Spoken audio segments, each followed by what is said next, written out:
નમસ્કાર, જય હિન્દ, વંદે માતરમ. વિદ્યાર્થી મિત્રો, તમારું સ્વાગત છે IS lifestyle academy daily current affair એનાલિસિસમાં, જ્યાં સ્પર્ધાત્મક પરીક્ષાની તૈયારી કરતા વિદ્યાર્થી માટે હું ધ હિન્દુનું ગુજરાતીમાં એનાલિસિસ કરાવું છું.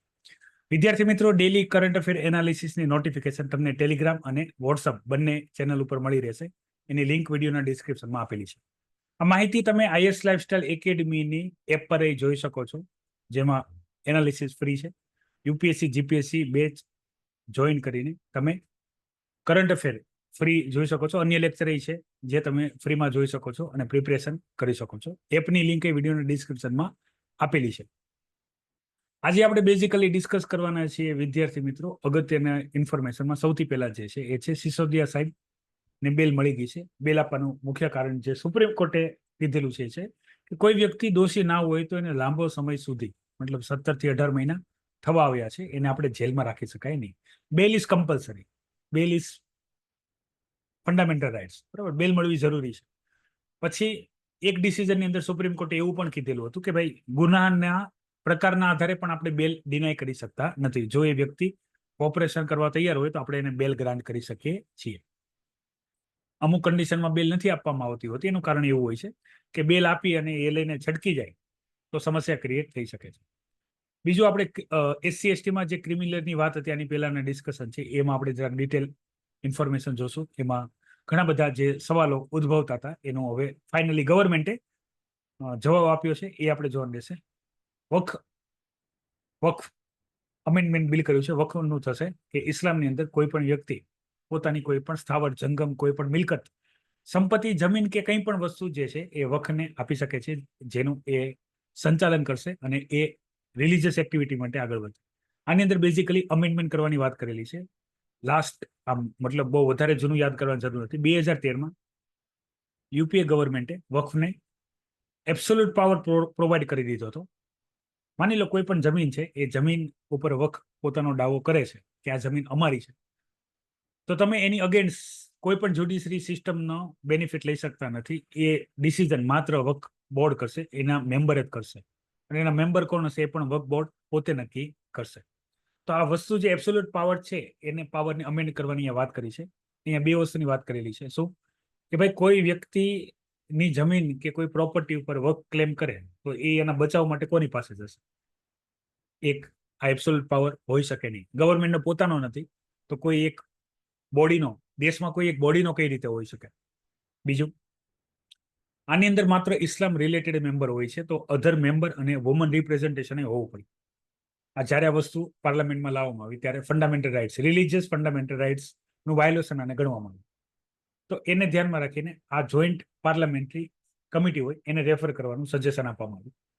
તો જોઈન્ટ પાર્લામેન્ટરી કમિટી શું છે? તો જોઈન્ટ પાર્લામેન્ટરી કમિટીમાં લોકસભા અને રાજ્યસભાના મેમ્બર ભેગા થઈને, મલ્ટિપલ પાર્ટીના લોકો મેમ્બર ભેગા થઈને કોઈ એક બિલ જે સરકાર અમેન્ડ કરવા લાવ્યું એને સ્ટડી કરવામાં આવે, એની અંદર સજેશન આપવામાં આવે. એ સજેશન માનવા માટે સરકાર બાધ્ય નથી, પણ એ સજેશનના મેક્સિમમ એડવાઇસ જે આની અંદર આવે એ અહીંયા કરવાનું છે. બેઝિકલી વક્ફનો જે એબ્સોલ્યુટ પાવર છે એનો અધર રિલીજિયસ, એને સેક્યુલર કરવા માટે થઈને જે એકલ રિલીજિયસ એક્ટિવિટી છે એને, અને વુમનના રિપ્રેઝન્ટેશન માટે આને કરવાનું છે. જ્યારે ડિસિઝન આવી જશે ત્યારે આપણે એને વધારે ડિટેલમાં જોશું. અત્યારે ખાલી એને જોઈન્ટ પાર્લામેન્ટરી કમિટીને રેફર કરી દેવામાં આવ્યું છે. જોઈન્ટ પાર્લામેન્ટરી કમિટી આપણે જરૂરિયાત અનુસાર બનાવી શકીએ છીએ. જેવી જરૂરિયાત પૂરી જાય એ ડિઝોલ્વ થઈ જશે. પાર્લામેન્ટરી કમિટીમાં અલગ અલગ ટાઈપની હોય, એમાં એક હોય પરમનન્ટ, એક હોય ટેમ્પરરી એડોક, મતલબ જરૂર પડે ત્યારે આપણે બનાવીએ, જેવી જરૂર પૂરી થઈ જાય આપણે જતા રહીએ. અમુક સ્પેશિયલ કામ, કરપ્શન અથવા કોઈ અમેન્ડમેન્ટ અથવા કોઈ પણ એક કમિટી જેની જરૂર હોય એને, તો 21 મેમ્બરની જોઈન્ટ પાર્લામેન્ટરી કમિટી બનશે, જેની અધ્યક્ષતા લોકસભાના મેમ્બર કરશે. કમિટી હશે, એમાં એક અધ્યક્ષ હશે, બાકી બધા મેમ્બર હશે અપોઇન્ટમેન્ટ થઈ ગયા બાદ. Election commission of India most imp topic છે ઇલેક્શનનો, યાદ રાખજો. બે વસ્તુ આવશે, એક આવશે સ્ટેટ ઇલેક્શન કમિશન અને એક આવશે ઇલેક્શન કમિશન ઓફ ઇન્ડિયા.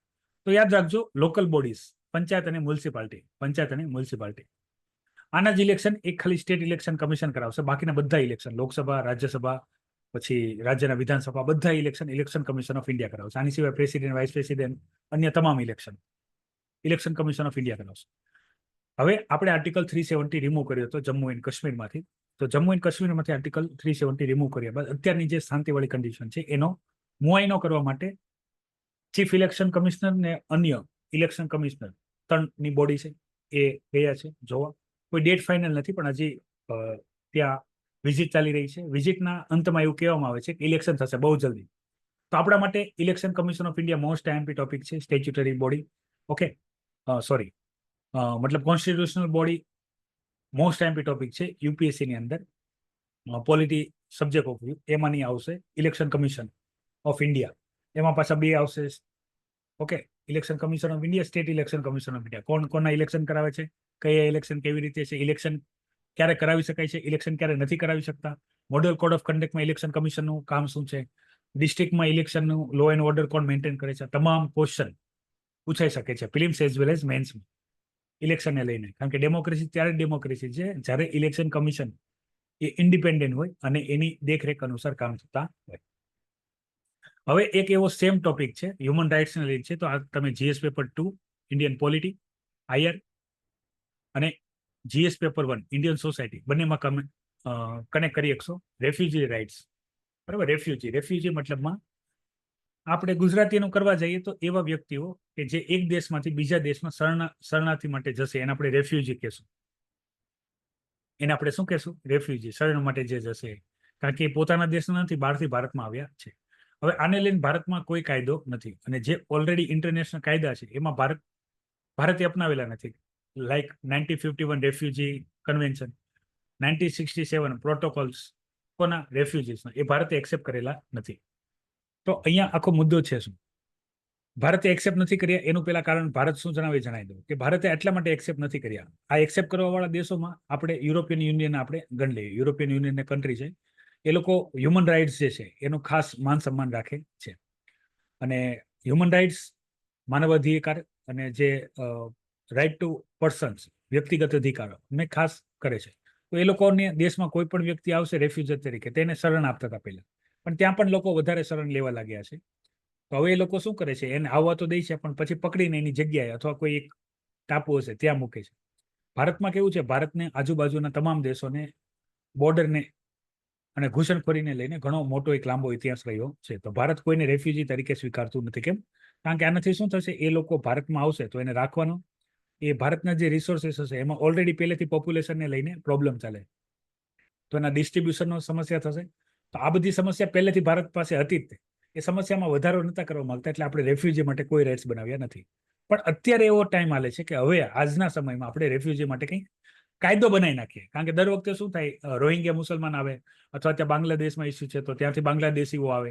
તો આ બધાના માટે કોઈ કાયદો ના હોવાને લીધે આપણે એને અહીંયા રાખવા પડે છે અને એ લોકો અહીંયા ફલે ફૂલે છે અને એની અસર બીજા લોકો ઉપર પડે છે. તો કોઈ કાયદો હોય કે ભાઈ અમે નહીં રાખીએ તો જેવા આવે એવા આપણે ભરીને ટેમ્પામાં ભરીને મૂકી આવશું પાછા, તો એક રસ્તો ક્લિયર થાય. આ રીતે કોઈ ક્વેશ્ચન પૂછાઈ શકે છે. રેફ્યુજી વાળા માટે આપણા બંધારણની અંદર ભાગ 1 આર્ટિકલ 5 આર્ટિકલ 6, ઓકે, જે બેઝિકલી આપણે ભાગ 1 એરિયા માટે છે, ભાગ 2 જે છે એ સિટીઝનશીપ માટે છે. તો આર્ટિકલ 6 અને 5th જે છે, ઓકે, તો વિથઆઉટ ડિસ્ક્રિમિનેશન, કોઈ પણ પ્રકારના ભેદભાવ કર્યા વગર આપણે એને રાખવા જોઈએ ને, એ બધું એવા બધા રાઇટ્સ છે, પણ એનું પાલન ભારતે કરવાની જરૂર નથી. કેમ? ભારત આમાં માનતું નથી. કારણ મેં તમને જણાવી દીધા છે. તો આને લઈને ઇન્ડિયન સોસાયટી અથવા પોલિટી અને આઈઆર કોમ્બિનેશન ક્વેશ્ચન અથવા એસેમાં પણ આ ટાઈપના ક્વેશ્ચન પૂછાઈ શકે છે. ઘણો ચેલેન્જિંગ ટોપિક છે અત્યારે, કારણ કે બધા દેશોમાં યુદ્ધો ચાલે છે. યુદ્ધને લીધે થઈને અને રોજગારને લીધે થઈને લોકો એક દેશથી બીજા દેશો જતા હોય છે. આના માટે નો સેન્સસ, બરાબર. તો સેન્સસને લઈને એક ઇન્ફોર્મેશન યાદ રાખવાની છે તમારે. સેન્સસનો ફાયદો શું? શા માટે આપણે સેન્સસ કરવા જોઈએ? તો આપણને આપણી જનસંખ્યાની ખબર પડશે. આપણે આપણા જનસંખ્યાની અંદર કયા લોકો જે છે એને સરકારની જે વેલફેર સ્કીમ છે, જન કલ્યાણ યોજના છે, એની જરૂર છે, અથવા સરકાર ઓલરેડી કોઈ યોજના આપી રહ્યું હોય તો એમાં કેટલો આપણને સફળતા મળી છે. બીજું, ભારતે જે સસ્ટેનેબલ ડેવલપમેન્ટ ગોલ્સ છે એ ક્યાં અચીવ કર્યા, ક્યાં સુધી પહોંચ્યા છે, એનું એક ક્રિયાન્વયન મળે. પછી આપણને આની સાથે સાથે અર્બન રૂરલ એરિયામાં male female literacy rate, employment rate, પછી કઈ રીતે એના જીવનમાં સુધારો થયો છે, એને રોટી કપડા મકાન સિવાય મલ્ટી ડાયમેન્શન પોવર્ટીના અન્ય સર્વિસ મળે છે કે નહીં, શું સમસ્યા છે, એ સમસ્યાને સમાધાન કરવા માટે આપણે શું કરવું જોઈએ એ આપણને ખ્યાલ આવે છે. બીજું, એક પોલિટિકલ રિપ્રેઝન્ટેશન. આ વાત થઈ ગઈ સોશિયલ રિપ્રેઝન્ટેશન. એક આવશે પોલિટિકલ રિપ્રેઝન્ટેશન, કે પોપ્યુલેશનના સાપેક્ષમાં કેટલા લોકો મતલબ એમપી અને એમએલએ હોવા જોઈએ એનું પણ રિપ્રેઝન્ટેશન હશે. હવે આમાં કેવું હતું, દર 10 વર્ષે સેન્સસ થતું હતું. સેન્સસ થવાના હતા 2021માં, કોરોના લોકડાઉનને લીધે થઈને ના થયા. પોસ્ટપોન કરતા કરતા આપણે 2024 વટાવી દીધું. હવે એવી પોસિબિલિટી લાગે છે 2026 પછી સેન્સસ થશે. તો આમાં એવું કહેવામાં આવે, દર 10 વર્ષે સેન્સસ થવા પડતા હોય તો ગવર્મેન્ટ એક વસ્તુ ક્લિયર કરવા માંગે છે કે જે સેન્સસ એક્ટ છે એની અંદર ક્યાંય એવું નથી લખ્યું દર 10 વર્ષે સેન્સસ થવું પડે, જનસંખ્યા ગણના થવી પડે. બીજું, સેન્સસનો મૂળ પર્પઝ લોકોને બેનિફિટ પહોંચાડવાનો છે. તો એના માટે એવું જરૂર નથી કે દર વખતે આપણે સેન્સસ કરીએ. આપણે જૂના સેન્સસથી નહીં પણ ઘણો બધો બેનિફિટ છે આપણે લોકો સુધી પહોંચાડી શકીએ છીએ. પણ સેન્સસને લીધે થઈને જે ડેટા હવે જે સેન્સસ કરવામાં આવે એટલીસ્ટ એ ડેટા એક્યુરેટ હોય, એરરલેસ હોય અને જે પણ લોકોને બેનિફિટ મળવાના એ યોગ્ય હોય એવી વ્યવસ્થા કરે તો વધારે સારું. તો આ ટોપિક બેઝિકલી આવે છે GS પેપર 2 ઇન્ડિયન પોલિટીની અંદર. ગવર્મેન્ટે ફાઇનલાઇઝ નોટિફિકેશન કરી દીધું છે કે ભાઈ SC અને ST માટે જે સુપ્રીમ કોર્ટે ઓબીસીની જેમ નોન ક્રિમિલિયરની જાહેરાત કરી હતી કે ભાઈ ઓબીસીની અંદર જેની પાસે નોન ક્રિમિલિયર હશે એને જ રિઝર્વેશનનો લાભ મળશે, એવી રીતે SC ST માં સબ કેટેગરી કરવામાં આવે. તો ગવર્મેન્ટે નોટિફિકેશન બહાર પાડી દીધું છે કે ભાઈ SC ST માં કોઈ પણ પ્રકારનું નોન ક્રિમિલિયર વાળી જે વ્યવસ્થા છે અથવા સબ ક્લાસ વાળી વ્યવસ્થા છે કરવામાં આવશે નહીં. પણ આ અત્યારના માટે અટકી રહેશે, ભવિષ્યમાં આ મુદ્દો ઉઠાવવામાં આવશે. કારણ કે હવે એક આ રસ્તો થઈ જશે કે ભાઈ જે વ્યક્તિ, આમાં શું થાય છે કે જે SC ST માં જે ગ્રુપને રિઝર્વેશન મળે છે એ ગ્રુપ જ સતત આ રિસોર્સિસનો ઉપયોગ કરે છે, બીજાને એનો લાભ મળતો નથી. તો સરકાર બેઝિકલી આમાં શું કરી શકે છે, ક્લાસ ન બનાવે તોય વાંધો નહીં, પણ આની અંદર થોડાક રિફોર્મ કરે. મેં પહેલા તમને કીધું હતું કે ભાઈ સુપ્રીમ કોર્ટે કીધું છે કે આની અંદર ક્લાસ બનાવો તો ક્લાસ નહીં બને, અને માનો કે સુપ્રીમ કોર્ટ કોઈ ક્લાસ સજેસ્ટ પણ કરી દે તો પણ એને સુપ્રીમ કોર્ટમાં ચેલેન્જ કરવામાં આવે કે શું આ કોન્સ્ટિટ્યુશનલ છે કે નહીં. કારણ કે કોન્સ્ટિટ્યુશનમાં SC ST રિઝર્વેશનને લઈને ફેરફાર કરવાનો, વધારવાનો, ઘટાડવાનો બધો અધિકાર પાર્લામેન્ટને છે.